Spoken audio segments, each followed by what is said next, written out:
नमस्कार दोस्तों, 68वें बीपीएससी की तैयारी के लिए हमारे चैनल पे आस्था आईएएस की टेस्ट सीरीज अपलोड की जा रही है, जो कि 10 से 12 पार्ट्स में होंगी। हर पार्ट में आपको 150 क्वेश्चन देखने को मिलेगा। ये हमारी टेस्ट सीरीज का पहला पार्ट है, तो आइए शुरू करते हैं पहले क्वेश्चन से। पहला क्वेश्चन है हमारा, बिहार सरकार द्वारा शून्य कार्बन उत्सर्जन हासिल करने का लक्ष्य किस वर्ष तक रखा गया है। तो आपका यहाँ पे आंसर होगा वर्ष 2040 तक, यानी कि ऑप्शन सी हमारा सही आंसर होगा। इसके बाद देखते हैं अगला क्वेश्चन। अगला क्वेश्चन है हमारा, संपत्ति स्वामित्व योजना का शुभारंभ बिहार में किया गया। इसका आंसर होगा 24 अप्रैल 2020 को। सही आंसर होगा 24 अप्रैल 2020, यानी कि ऑप्शन नंबर ए हमारा सही आंसर होगा। उसके बाद देखते हैं नेक्स्ट क्वेश्चन। नेक्स्ट है, प्यार का पौधा अभियान किस राज्य सरकार की पहल है। तो इसका आंसर होगा बिहार राज्य सरकार की, यानी कि ऑप्शन बी हमारा सही आंसर होगा। उसके बाद हमारा अगला प्रश्न है, ई निश्चय पोर्टल बिहार सरकार के किस विभाग द्वारा जारी किया गया। इसका आंसर होगा पंचायती राज्य विभाग द्वारा, यानी कि ऑप्शन सी। ऑप्शन सी हमारा सही आंसर होगा। नेक्स्ट क्वेश्चन है, लॉजिस्टिक प्रदर्शन सूचकांक 2021 में बिहार का स्थान है। तो इसका आंसर होगा 19वां स्थान है। ऑप्शन बी हमारा सही आंसर होगा। उसके बाद अगला प्रश्न है, बिहार के किस राष्ट्रीय राजमार्ग को ईस्ट वेस्ट कॉरिडोर में शामिल किया गया है। तो यहाँ पे आपके ए बी सी डी चारों ही ऑप्शन गलत है, यानी कि आपका ऑप्शन ई उपयुक्त में से कोई नहीं सही आंसर होगा। नेक्स्ट क्वेश्चन है हमारा, बिहार राज्य का पहला जैव विविधता पार्क स्थित है। तो इसका आंसर होगा अररिया में स्थित है।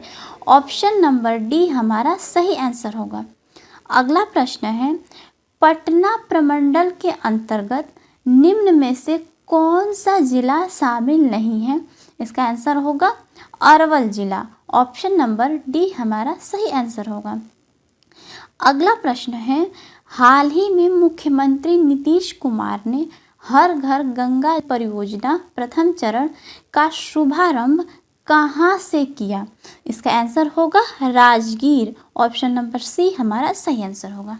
अगला प्रश्न है, ISFR 2021 के अनुसार बिहार के किस जिले में सर्वाधिक वनाच्छादन था। आपका आंसर होगा कैमूर जिले में। ऑप्शन डी हमारा सही आंसर होगा। उसके बाद नेक्स्ट क्वेश्चन है हमारा, भीम बांध वन्य जीव अभयारण्य किस जिले में है। तो इसका आंसर होगा मुंगेर जिले में है, यानी कि ऑप्शन ए हमारा सही आंसर होगा। उसके बाद अगला प्रश्न है, निम्नलिखित में से बिहार का कौन सा जिला उत्तर प्रदेश की सीमा को स्पर्श नहीं करता है। तो इसका आंसर होगा पूर्वी चंपारण। ऑप्शन डी हमारा सही आंसर होगा। उसके बाद अगला क्वेश्चन है, पटना कलम के प्रथम महत्वपूर्ण चित्रकार थे। इसका आंसर होगा सेवक राम थे। ऑप्शन ए सही आंसर होगा। उसके बाद नेक्स्ट क्वेश्चन है, पीटर मुंडी किस मुगल सम्राट के शासनकाल में बिहार आया। इसका आंसर होगा पीटर मुंडी शाहजहां के शासनकाल में बिहार आया था। तो ऑप्शन ए हमारा सही आंसर होगा। अगला क्वेश्चन है, कैमूर का पठार भाग है। कैमूर का पठार भाग है विंध्य क्षेत्र। Option C right answer.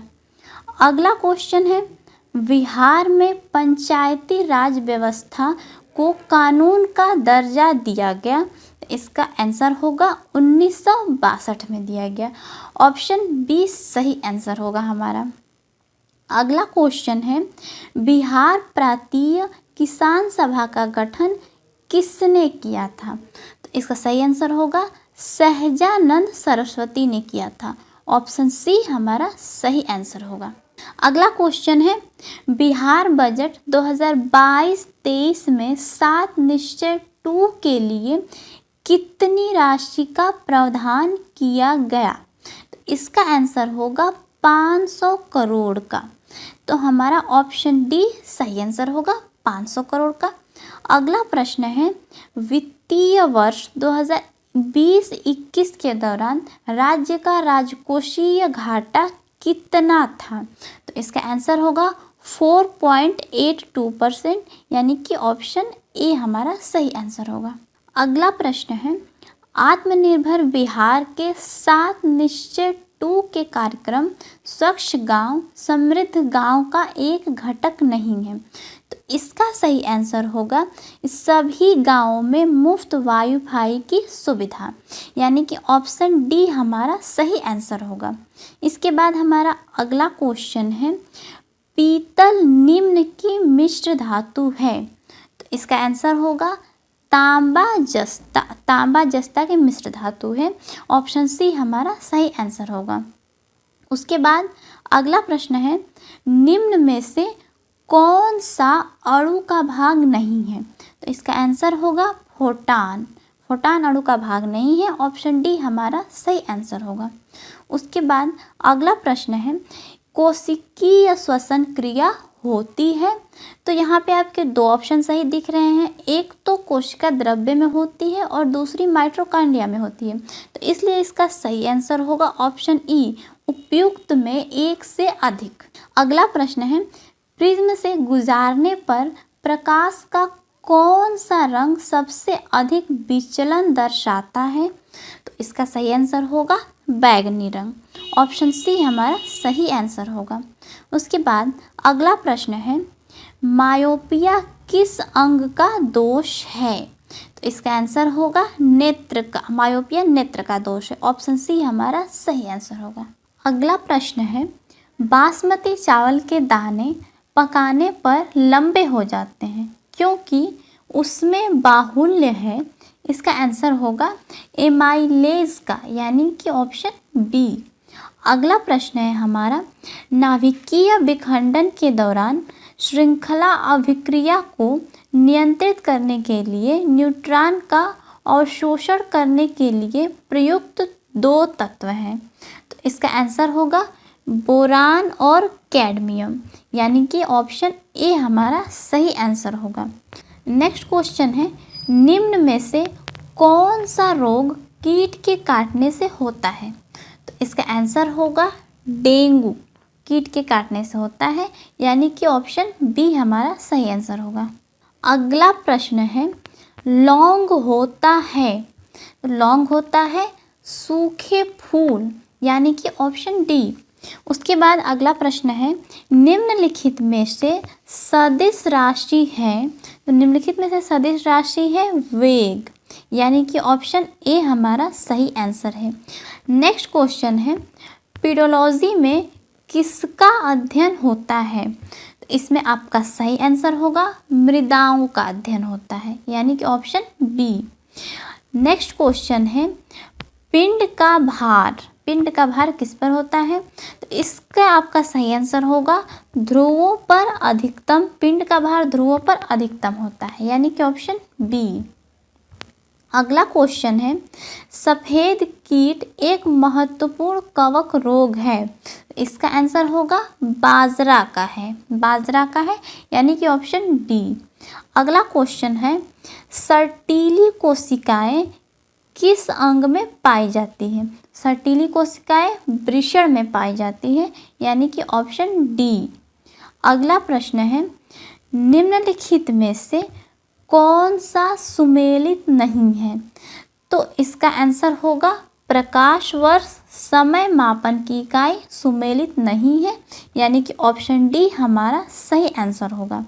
उसके बाद अगला क्वेश्चन है, सोनार में हम उपयोग करते हैं। इसका आंसर होगा पराश्रव्य तरंगों का, यानी कि ऑप्शन सी। अगला क्वेश्चन है, MRSAM मिसाइल। MRSAM यानी कि medium range surface to air missile Bharat ने किस देश के सहयोग से निर्मित की है? इसका आंसर होगा इजराइल के सहयोग से, यानी कि ऑप्शन बी हमारा सही आंसर है। नेक्स्ट क्वेश्चन है, 3D प्रिंटिंग का निम्नलिखित में से किसमें अनुप्रयोग है? तो बायोनिक कानों के निर्माण में भी है, मोटर वाहन उद्योग में भी है, पुनर्निर्माण सर्जरी में भी है और डाटा प्रोसेसिंग प्रौद्योगिकियों में भी है। तो यानी कि इसका आंसर होगा ऑप्शन ई, उपयुक्त में एक से अधिक।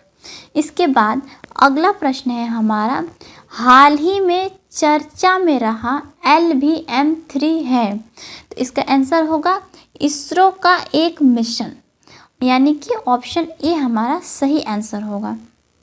उसके बाद अगला प्रश्न है, हाल ही में DRDO के लाइट कॉम्बैट एयरक्राफ्ट के नौसैनिक संस्करण ने भारतीय नौसेना के किस विमान वाहक पोत पर अपनी पहली सफल लैंडिंग की?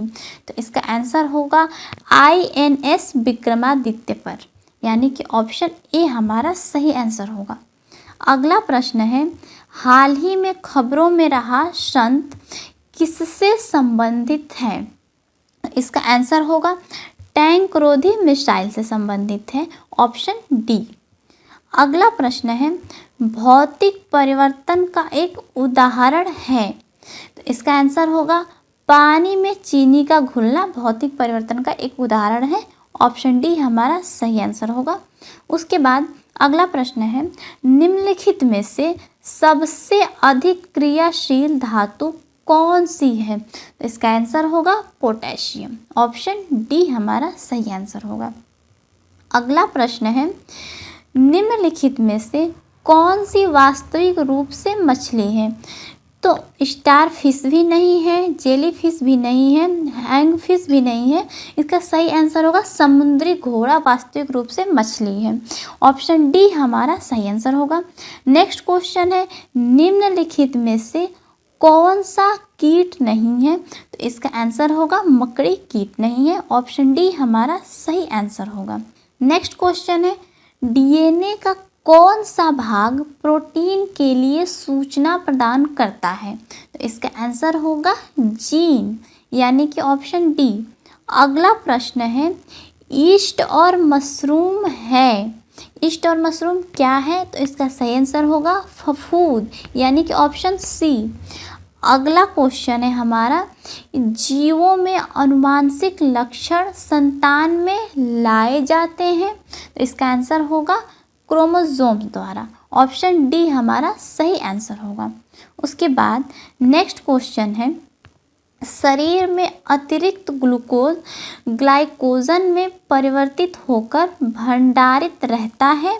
तो इसका आंसर होगा यकृत में रहता है, ऑप्शन बी हमारा सही आंसर होगा।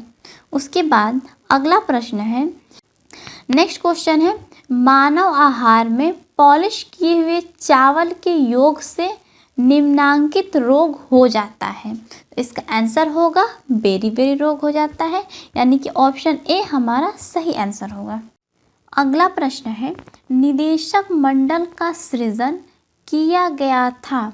आपका आंसर होगा यहाँ पे 1773 के रेगुलेटिंग एक्ट द्वारा किया गया था, यानी कि ऑप्शन सी। देखते हैं आपका अगला क्वेश्चन क्या है। अगला क्वेश्चन है, संविधान सभा से संबंधित निम्नलिखित कथनों पर विचार कीजिए। यहाँ पे 4 कथन दिए गए हैं और इसके बारे में आपको बताना है कौन सही है कौन गलत है। पहला है, संविधान सभा आंशिक रूप से चुनी हुई और आंशिक रूप से नामांकित निकाय थी, ये कथन सही है। दूसरा है, संघीय संविधान समिति के अध्यक्ष डॉक्टर BR अम्बेडकर थे, ये कथन गलत है। दूसरा है, इसने 24 जुलाई 1947 को राष्ट्रीय ध्वज को अपनाया, ये कथन गलत है।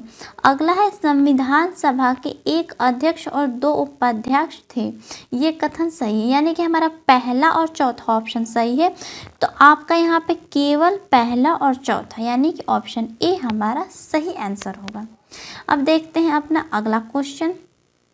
अगला क्वेश्चन है हमारा, अनुच्छेद 3 के संबंध में निम्नलिखित में से कौन सा सांसद की शक्ति के अंतर्गत नहीं आता है? तो यहाँ पे आपका सही आंसर होगा नए राज्य की स्थापना करना जो पहले से भारत के भूभाग का हिस्सा नहीं थे। तो सही आंसर होगा ऑप्शन सी। अगला प्रश्न है निम्नलिखित में से भारतीय संविधान की कौन सी विशेषताएं ब्रिटेन के संविधान से नहीं ली गई हैं? तो हमारा आंसर होगा संघीय तंत्र। ऑप्शन ए सही आंसर होगा। अगला क्वेश्चन है निम्नलिखित में से संसदीय शासन की विशेषताएं हैं। तो इसमें आपका आंसर दोहरी कार्यप्रणाली भी सही होगा और शक्तियों का सम्मिश्रण भी सही होगा, यानी कि आपका ऑप्शन ई सही होगा, उपयुक्त में से एक से अधिक। अगला क्वेश्चन है किस अनुच्छेद का प्रवर्तन राष्ट्रीय आपातकाल के दौरान निलंबित नहीं होता है? तो यहाँ पे एक तो अनुच्छेद 19 का निलंबित नहीं होता है और दूसरा अनुच्छेद 20 का निलंबित नहीं होता है। तो यानी कि आपका सही आंसर होगा ऑप्शन ई, उपयुक्त में एक से अधिक। अगला प्रश्न है डॉक्टर बी.आर. अम्बेडकर ने निम्नलिखित में से किसे संविधान का हृदय और आत्मा माना है? तो यहाँ पे आपका सही आंसर होगा संवैधानिक उपचार का अधिकार। ऑप्शन डी हमारा सही आंसर होगा। उसके बाद अगला क्वेश्चन है निम्नलिखित में से किस कमेटी या आयोग ने न्याय पंचायत बनाने की सिफारिश की थी? सही आंसर होगा अशोक मेहता कमेटी ने, यानी कि ऑप्शन बी। अगला क्वेश्चन है भारत सरकार ने किस वर्ष 26 नवंबर की तिथि को संविधान दिवस के रूप में घोषित किया था? सही आंसर होगा 2015 में। ऑप्शन बी हमारा सही आंसर होगा। अगला है संघीय संविधान समिति के अध्यक्ष कौन थे? तो इसका सही आंसर होगा जवाहरलाल नेहरू थे। Option B. अगला प्रश्न है नागरिकों के लिए एक समान सिविल संहिता का उल्लेख संविधान के किस अनुच्छेद में है? तो इसका सही आंसर होगा ऑप्शन सी, अनुच्छेद 44 में है।